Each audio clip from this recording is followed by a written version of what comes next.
তিন বেলা আমাকে খেতে দিতে হবে না গো বৌমা, তুমি একবেলাই খেতে দিও, আমি ওটাই তিন বেলা ভাগ করে খেয়ে নেব। বৃদ্ধার এই কথা শুনে তার বড় বৌমা বলে উঠে, বারবার আমার কাছে কেন ঘ্যান ঘ্যান করেন? আপনার তো আরও একটা ছেলের বউ আছে, যান না তার কাছে।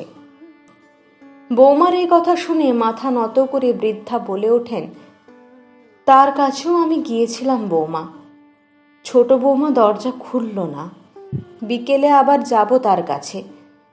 এ কথা শুনে বড় বৌমা বলে ওঠে, আপনার একটাই তো পেট, সবার কাছে এত খাবার গিলে তা রাখবেন কোথায়?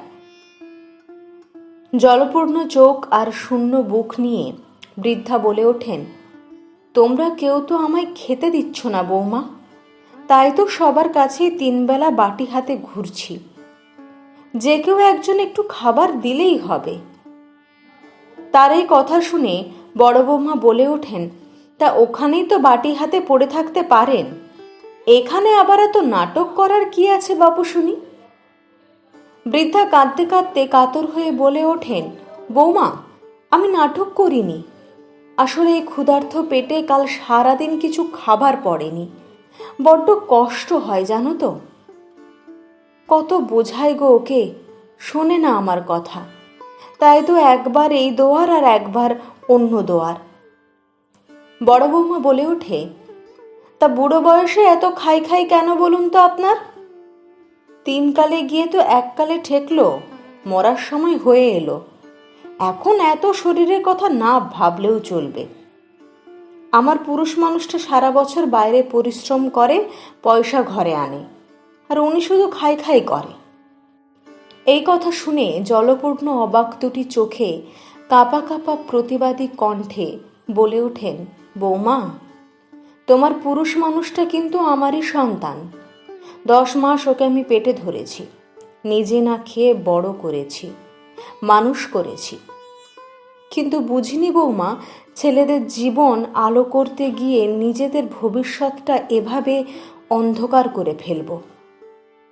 তবে তোমরা যে আমার সাথে যে এমন দুর্ব্যবহার করো তা আমার ছেলেরা জানে, তারা তো প্রতি মাসে আপনার জন্য তোমাদের আলাদা করে খরচ পাঠায়, যাতে তাদের মা একটু ভালো থাকে, সুখে থাকে।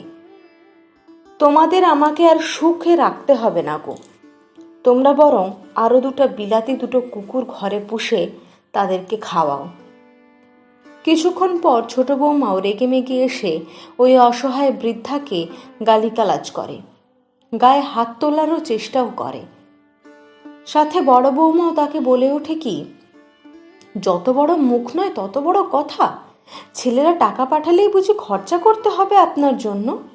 আপনার তো 3 কুল পেরিয়ে 4 কুলে ঠেকেছে, মরার তো সময় হয়ে এলো, তা আপনার পেছনে এত টাকা খরচা করে আমরা কি নিজেদের সন্তানদের ভবিষ্যৎগুলো নষ্ট করব নাকি? বৃদ্ধা কাঁদতে কাঁদতে মাটিতে লুটিয়ে পড়ে, করুণ স্বরে বলে ওঠে, বৌমা এসব তোমরা কি কথা বলছো? আমি তোমাদের মা।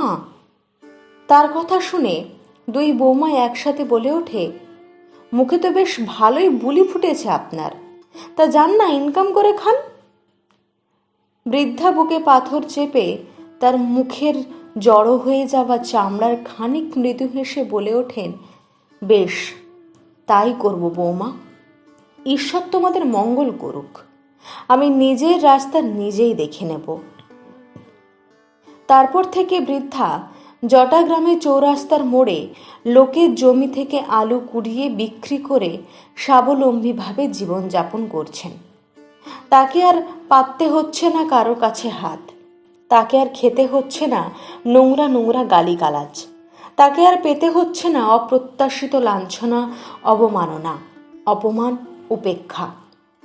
এখন তিনি দিব্যি আছেন। কাজের সূত্রে 2 ছেলেই বিদেশে থাকতো, প্রতি মাসে মায়ের জন্য তারা সব কিছু কিনে পাঠাতো, যাতে মায়ের কোনো অসম্মান না হয়।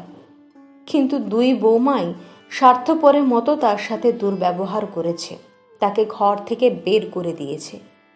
প্রতিবেশীদের থেকে খবরটা 2 ছেলের কানে পৌঁছতে খুব একটা দেরি হয়নি, তারা খবরটা পেয়েই দেশে ফিরে আসে। একসাথে দুই ছেলেই দুই বউকে ঘর থেকে তাড়িয়ে তাদের মাকে বুকে টেনে নেয়। এখন তারা মাকে ঠাকুরের আসনে বসিয়ে রেখেছেন। তারা দুই ছেলে তাদের মাকে নর্দমার কীটেদের কাছে রেখে নিশ্চিন্ত হয়ে আর বিদেশে কাজ করতে যায়নি, বরং মাকে নিয়ে গ্রামেতে একটা দোকান শুরু করেছে। সেই দোকানের নাম দিয়েছে মা তুমি স্বর্গ। তারপর থেকে এই বৃদ্ধার জীবন আলোয় ভরে ওঠে। থাকে না কোনো অপমান, লাঞ্ছনা, উপেক্ষা, শুধু পান দুই ছেলের নিখাদ নিঃস্বার্থ ভালোবাসা আর অপরিসীম যত্ন। কলমে রনিতা মল্লিক।